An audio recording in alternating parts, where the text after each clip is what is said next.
T G നമ്മളിത് സംസാരിക്കുമ്പോൾ പ്രിയങ്ക ഗാന്ധിയുടെ ഭർത്താവ് റോബർട്ട് വാദ്ര ഡിയുടെ മുന്നിലിരിക്കുകയാണ്. ഡി കഴിഞ്ഞ ഏപ്രിൽ 8 അയാൾക്ക് സമൻസ് അയച്ചു. അയാൾ വന്നില്ല. ഇന്ന് വന്നത് ഒരു വലിയ ജാഥയൊക്കെ ആയിട്ടാണ്. ജാഥയിൽ കേട്ട മുദ്രാവാക്യം ജബ് ജബ് മോദി ഡർത്താ ഹെ ഡിക്കോ ആകെ കർത്താ ഹെ. മോദിക്ക് എപ്പോഴൊക്കെ പേടി വരുന്നോ അപ്പോഴൊക്കെ ഡിയെ മുന്നോട്ട് പറഞ്ഞു വിടും എന്ന് പറഞ്ഞ് ജാഥയായിട്ട് വന്നു. എന്നിട്ട് പറഞ്ഞു, ഞാൻ ജനങ്ങളോട് സംസാരിക്കുമ്പോഴൊക്കെ അവരെന്നെ അടിച്ചമർത്താൻ നോക്കുകയാണ്. ഇയാൾ കോൺഗ്രസിൻ്റെ ഭാരവാഹി ഒന്നുമല്ല. കേസെന്ന് പറയുന്ന അവിടെ ഗുർഗാവണിലെ ഷിക്കാപൂർ വില്ലേജിൽ ഒരു 3 ഏക്കർ ഭൂമി 7.5 കോടിക്ക് വാങ്ങി പിന്നീട് ഇയാൾ കൂടി പങ്കാളിത്തമുള്ള ഇയാളുടെ കമ്പനിയാണ് സ്കൈലൈറ്റ് ഹോസ്പിറ്റാലിറ്റി വാങ്ങിയിട്ട് DLFന് 58 കോടിക്ക് വിറ്റു. ഇതിൽ കള്ളപ്പണം ഇടപാടുണ്ടെന്നുള്ള കേസാണ്. അപ്പോൾ ഈ രാഹുൽ ഗാന്ധി, സോണിയാഗാന്ധി ഇവരെ ഉൾപ്പെട്ട നാഷണൽ ഹെറാൾഡിൻ്റെ ബിൽഡിങ്ങൊക്കെ കഴിഞ്ഞ ദിവസം ജപ്തി ചെയ്തു. ഇപ്പോൾ റോബർട്ട് വാദ്രയായി. ഈ ഗാന്ധി കുടുംബത്തിലുള്ളവരെ പേടിച്ചിട്ട് മോദി വേട്ടയാടുകയാണെന്നാണ് ഈ മുദ്രാവാക്യം പറയുന്നത്. മുദ്രാവാക്യമൊക്കെ അങ്ങനെ വിളിക്കാം. വാദ്രയുടെ കേസുകൾ തുടങ്ങിയത് 2013 മറ്റാണ്. അതിനു മുമ്പ് തുടങ്ങിയിട്ടുണ്ട്. 2013 ഹരിയാന BJP യൂണിറ്റ് ഒരു CD തന്നെ ഇറക്കി ഫ്രീ ആയിട്ടും അല്ലാതെ എല്ലാം വിറ്റിരുന്നു വാദ്രയുടെ അഴിമതികളെ പറ്റി. ബട്ട് പ്രശ്നം എന്താണെന്ന് വെച്ചാൽ ഇതുവരെ അയാളെ ഒരു കേസിലും പിടിച്ച് ജയിലിലിടാൻ പറ്റിയിട്ടില്ല. കാരണം അത്ര സമർത്ഥനാണ്.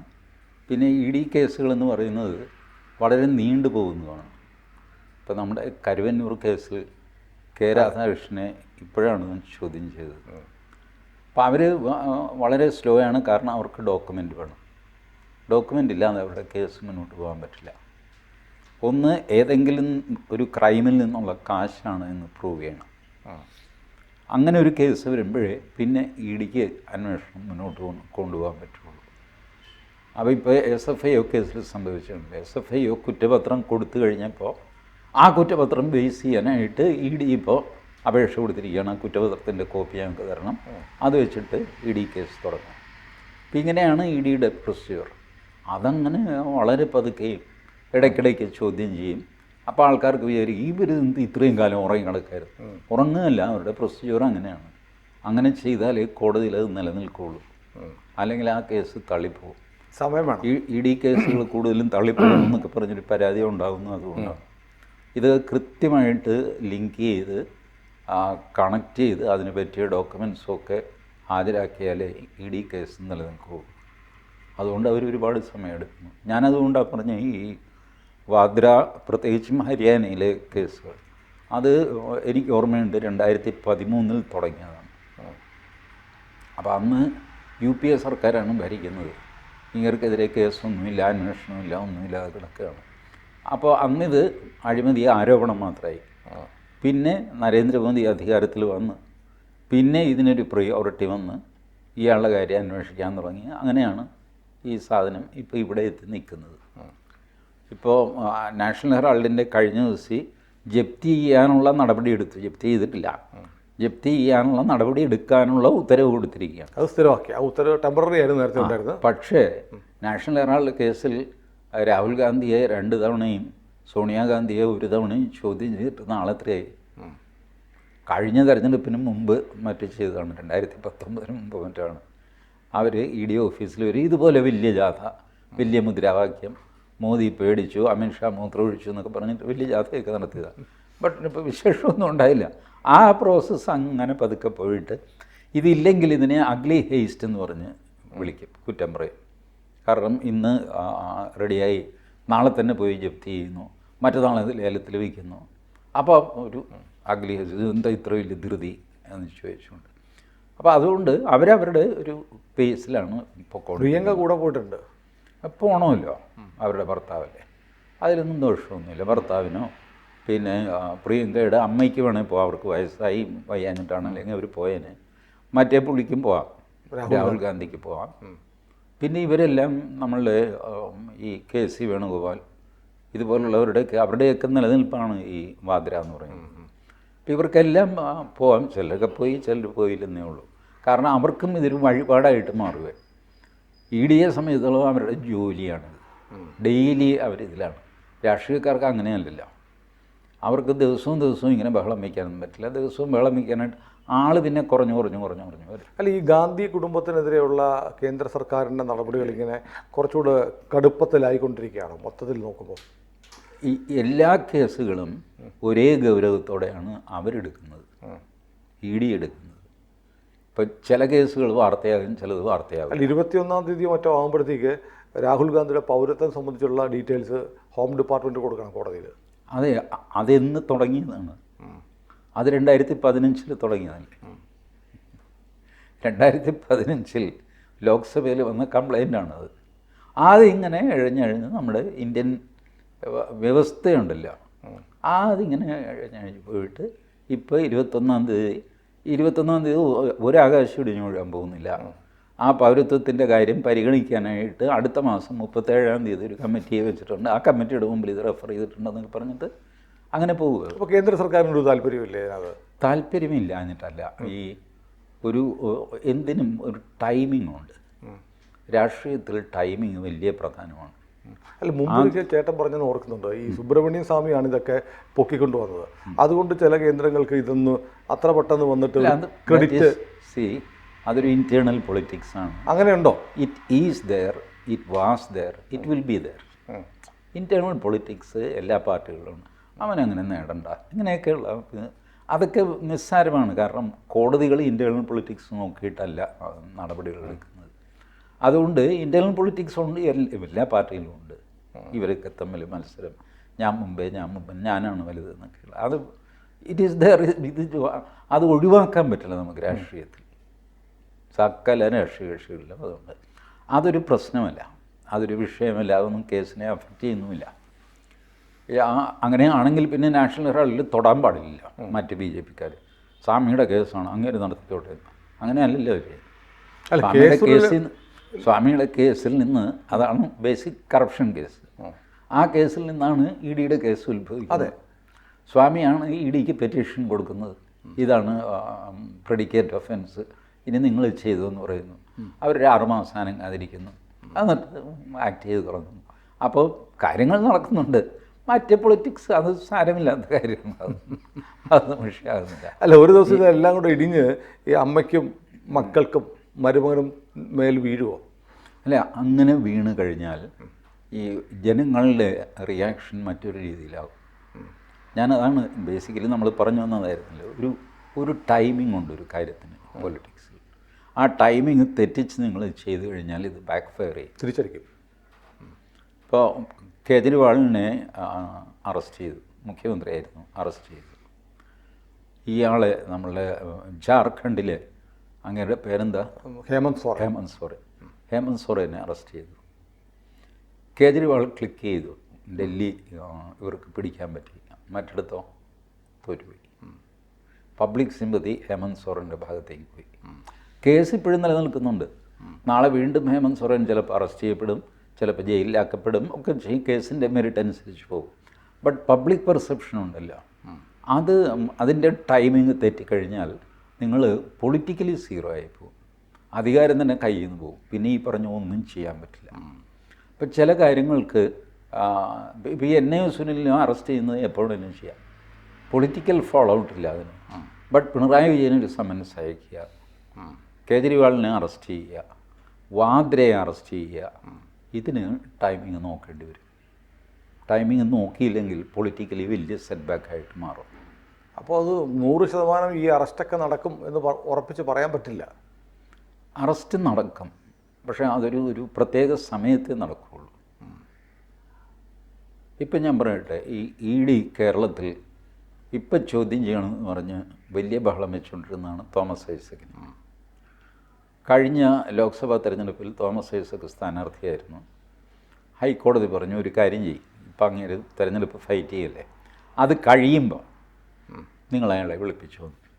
അത് കഴിഞ്ഞ് വിളിച്ചുമില്ല, ഇങ്ങനെ പോയുമില്ല. ഹൈക്കോടതിയുടെ മുമ്പിൽ ഈ കേസ് വരാത്തതുകൊണ്ട് ഹൈക്കോടതിക്ക് അതിൽ കയറി അങ്ങോട്ട് അഭിപ്രായം പറയാൻ പറ്റില്ല. എന്താണ് പോകാത്തതെന്ന് ചോദിക്കാൻ വയ്യ, അല്ല വിളിക്കാത്തതെന്താണെന്ന് ചോദിക്കാൻ പറ്റില്ല. ED വിളിക്കുന്നില്ല, തോമസ് ഐസക്ക് പോയിട്ടില്ല. ഹിന്ദിയിൽ എട്ടണ്ടേ ബസ്തേമ എന്ന് പറയും, ഇംഗ്ലീഷിൽ ബാക്ക് ബർണർ. ആ ഇഷ്യൂ ബാക്ക് ബർണറിലുണ്ട്. അത് കെട്ടുപോയിട്ടൊന്നുമില്ല ഭരണം. എപ്പോൾ വേണമെങ്കിലും ചൂടാക്കി എടുക്കാം. എപ്പോൾ വേണമെങ്കിലും ചൂടാക്കി എടുക്കാം. അതിനുള്ള ഒരു ഓപ്പർച്യൂണിറ്റി നോക്കിയിട്ട് അത് ചൂടാക്കും. എന്നാൽ ഇങ്ങനെയൊക്കെ ചെയ്യുന്നത് ശരിയാണോ എന്ന് പറഞ്ഞാൽ സ്ട്രിക്ട്ലി ഗോയിങ് ബൈ റൂൾസ് അത് ശരിയല്ല. റൂൾ അനുസരിച്ച് ഇ ഡിക്ക് ചെയ്യാനുള്ളത് അവർ ചെയ്തുകൊണ്ടേയിരിക്കണം. അല്ലാതെ ഒരെണ്ണം തണുപ്പിച്ച് വയ്ക്കുക, അതിന് സമയമാകട്ടെ എന്നൊക്കെ പറയുക. ബട്ട് ഇതിനകത്ത് ഒരു പൊളിറ്റിക്കൽ എലമെൻ്റ് ഉണ്ട് ഈ കേസുകളിലൊക്കെ. പൊളിറ്റീഷ്യൻസ് ഇൻവോൾവ് ചെയ്ത കേസുകൾ അങ്ങനെ പറയുമ്പോൾ പൊളിറ്റിക്കൽ എലമെൻ്റ് ഇ ഡിക്ക് രാഷ്ട്രീയ താല്പര്യം ഉണ്ടെന്ന് സമ്മതിച്ചു കൊടുക്കലാവത്തില്ലേ? അല്ല, സമയമാവട്ടെ എന്ന് പറയുമ്പോൾ ഇ ഡിക്ക് രാഷ്ട്രീയ താല്പര്യമില്ല, ഇ ഡിയുടെ ബോസുമാർക്ക് രാഷ്ട്രീയ താല്പര്യമുണ്ട്.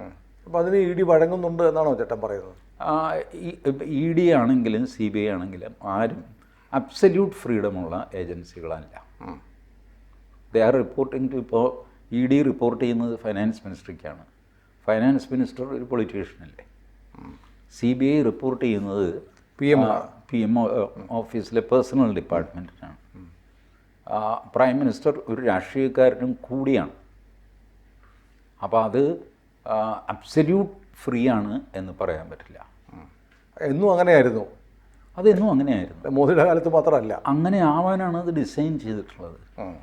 ഞാൻ പറയട്ടെ, കേരളത്തിലെ പോലീസ് സംവിധാനം, കേരളത്തിലെ ഏത് സംസ്ഥാനത്തെ അബ്സല്യൂട്ട് ഫ്രീഡം ഉണ്ടോ അവർക്ക്? ഇല്ല. ഭരിക്കുന്ന കക്ഷിയുടെ താല്പര്യമുണ്ട്. അവർ ഒരാളിനെ അറസ്റ്റ് ചെയ്യാൻ തീരുമാനിച്ചിരിക്കുന്നു. ഇപ്പോൾ കേരളത്തിൻ്റെ DGP ആണ് പറഞ്ഞിരിക്കുന്നത് MR അജിത് കുമാർ കുറ്റം ചെയ്തു, അത് ക്രിമിനലായും സിവിലായും പ്രൊസീഡ് ചെയ്യാവുന്നതാണ്. MR അജിത് കുമാറിനെ അറസ്റ്റ് ചെയ്തോ? DGPയുടെ ഫൈൻഡിങ് ആണ്. സാധാ പോലീസുകാരൻ്റെ FIR അല്ല, DGPയുടെ ഫൈൻഡിങ് ആണ്. ADGPക്കെതിരെ അറസ്റ്റ് ചെയ്തോ? ചെയ്യുമോ? എനിക്ക് തോന്നുന്നില്ല ചെയ്യും. ഒന്നാമത് DGPയുടെ ഫൈൻഡിങ് തന്നെ അത്ഭുതകരമാണ്. അതായത് നമ്മൾ വിഷയത്തിൽ നിന്ന് അല്പം മാറിയിട്ട് ലൈവ് വിഷയം ഞാൻ പറയുകയാണ്. MR അജിത് കുമാർ DGPക്ക് ഒരു മൊഴി കൊടുത്തു. എന്തോ കാര്യത്തിൽ ഇങ്ങനെ ഉണ്ട് എന്ന് P വിജയന് പങ്കുണ്ട് എന്ന് സുജിത് ദാസ് എന്നോട് പറഞ്ഞു. സുജിത് ദാസ് ഇത് അറിഞ്ഞിട്ട് പറഞ്ഞു, ഞാൻ അങ്ങനെയൊന്നും പറഞ്ഞിട്ടില്ല എന്ന് പറഞ്ഞു. ഇതാണോ കേസ്? എനിക്ക് മനസ്സിലാവണില്ല. ഞാനൊരു സ്ഥലത്ത് മൊഴി കൊടുക്കുന്നു, ഇതാ ഇന്ന മാതിരി ഇന്ന സംഭവം നടന്നു എന്ന് വടയാർ സുനിൽ എന്നോട് പറഞ്ഞു. വടയാർ സുനിലിനെ വിളിച്ചു, പുള്ളി പറയുന്നു ഞാനങ്ങനെ ഒന്നും പറഞ്ഞിട്ടില്ല. ഉടനെ എൻ്റെ പേരിൽ ക്രിമിനൽ കേസ് എടുക്കുന്നത് എങ്ങനെയാണ്?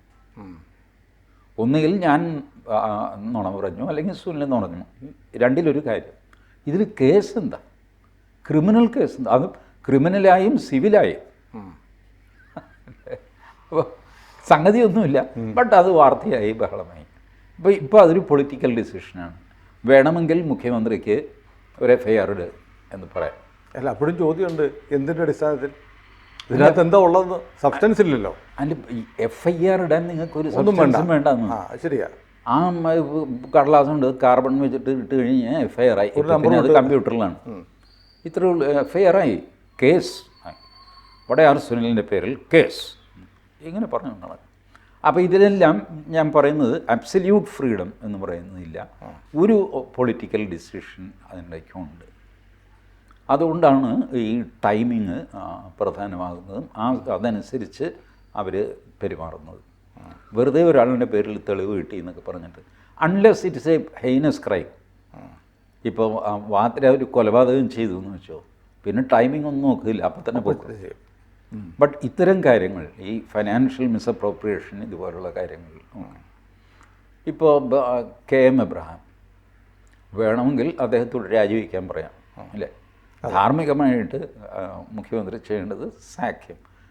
നിങ്ങളൊരു ഷാഡോയിലാണ് അങ്ങനെ ഇരിക്കുന്നത്, ശരിയല്ല എന്ന്. ബട്ട് മുഖ്യമന്ത്രി പറയുക ഇല്ല. KM എബ്രഹാം രാജിവെക്കുമോ? ഇല്ല. അപ്പോൾ അതിനൊരു ടൈമിംഗ് ഉണ്ട്. ആ ടൈമിംഗ് പൊളിറ്റിക്കലി അഡ്വാൻറ്റേജസ് ആണെന്ന് തോന്നിക്കഴിഞ്ഞാൽ ആ സെക്കൻഡിൽ പിണറായി വിജയൻ പറയും രാജിവെക്കണോ, ഇല്ലെങ്കിൽ ഞാൻ മാറ്റും തന്നെ. കാരണം ടൈമിങ്ങും റൈപ്പായി നിൽക്കുകയാണ്. ഇപ്പോൾ KM എബ്രഹാമിനെ പുറത്താക്കി കഴിഞ്ഞാൽ കേരളം മൊത്തം എൻ്റെ കൂടെ നിൽക്കും എന്ന് മുഖ്യമന്ത്രി തോന്നുകയാണെങ്കിൽ KM എബ്രഹാമിനെ ഇട്ട് കളയും. അപ്പം അതുപോലെയാണ് രാഹുൽ, സോണിയാഗാന്ധി, റോബർട്ട് വാദ്ര. സമയമായില്ല, റോബർട്ട് വാദ്ര ആ ഗണത്തിൽ പെടുന്നില്ല കേട്ടോ. മറ്റു 3 പേര് ആ ഗണത്തിൽ പെടുന്നു. റോബർട്ട് വാദ്രയെ എപ്പോൾ പിടിച്ചുകൊണ്ട് പോയി കഴിഞ്ഞാൽ ഒന്നും സംഭവിക്കാൻ. പക്ഷേ പ്രിയങ്ക ഗാന്ധി കൂടെയുണ്ട്. പ്രിയങ്ക ഗാന്ധിയുടെ മുഖം, നമ്മൾ ഈ ശരീരഭാഷ എന്നൊക്കെ പറയുമല്ലോ, ഞാൻ ചിത്രങ്ങൾ കണ്ടു, വല്ലാത്തൊരു ആശങ്കയുള്ള മുഖമാണ്. ഷീസ് ബേസിക്കലി ഒരു എന്താ സ്റ്റേബിൾ പേഴ്സണാലിറ്റി അല്ല. പലരും പറയുന്നത് സ്പ്ലിറ്റ് പേഴ്സണാലിറ്റിയാണ്, ബൈപ്പോളർ ഡിസോർഡറാണ്. ഞാൻ അത്രയൊന്നും പറയുന്നില്ല. But she's an inadequate personality. വളരെ പെട്ടെന്ന് പതറിപ്പോകുന്ന ഒരു അങ്ങനത്തെ ഒരു ഭാവമാണ് ചിത്രത്തിൽ കാണുന്നത്. പതറുകയോ കരയോ, ചിലപ്പോൾ കരഞ്ഞിട്ടിരിക്കുന്ന ഒരാളുടെ മുഖമില്ലേ, അതുപോലെ തോന്നുന്നു. കരയുന്ന ടൈപ്പൊന്നുമല്ല അവർക്കറിയാം. ഇപ്പോൾ ഇടി പോയി അവിടെ 5-6 മണിക്കൂർ ഇരുന്ന് അവർ ചോദ്യം തിരിച്ചു വീട്ടിൽ പോവാം, വിഷമിക്കും, തിരിച്ചു വീട്ടിൽ പോകും. പിന്നെ ഇങ്ങനെ നല്ല ആരോഗ്യമൊക്കെ ഉള്ള ആളാണ്, അതുകൊണ്ട് ബോധം കെട്ട് വീഴുകയൊന്നുമില്ല. വാദ്ര ഈസ് വെരി ഹെൽത്തി, നല്ല ജിംനാസ്റ്റ് ബോഡിയൊക്കെ ഉള്ള ആളാണ്. പക്ഷെ ചോദ്യം ഇപ്പോഴും ബാക്കിയാണ്, എപ്പോഴാണ് ആ സമയം? അല്ല, ആ സമയം ഡോക്യുമെൻറ്റ്സ് റെഡിയായി കഴിയുമ്പോൾ ആ സമയം വരും. അതെ, നമ്മൾ ആഗ്രഹിക്കുന്ന കാര്യങ്ങൾ അതുപോലെ നടക്കണം എന്ന് വിചാരിച്ചാൽ രാഷ്ട്രീയത്തിൽ പറ്റില്ല. അതെ, ഇപ്പോൾ വീണ വിജയനെ അറസ്റ്റ് ചെയ്യാനുള്ള സമയം എപ്പോഴേ കഴിഞ്ഞു എന്ന് വിശ്വസിക്കുന്നതിനും ആ രീതിക്കുള്ള ഡോക്യുമെൻറ്റും ഒക്കെ ഞാൻ സുനിലിനെ കാണിച്ചിട്ടുണ്ട്. But it was not done. Why it was not done? സമയമായി. അപ്പോൾ സമയമായില്ല പോലും സമയമായില്ല. കൂടുതൽ വാർത്തകളും വിശേഷങ്ങളും നിങ്ങളിലേക്ക് എത്താൻ ABC മലയാളം സബ്സ്ക്രൈബ് ചെയ്യുക, ബെൽ ബട്ടണും അമർത്തുക.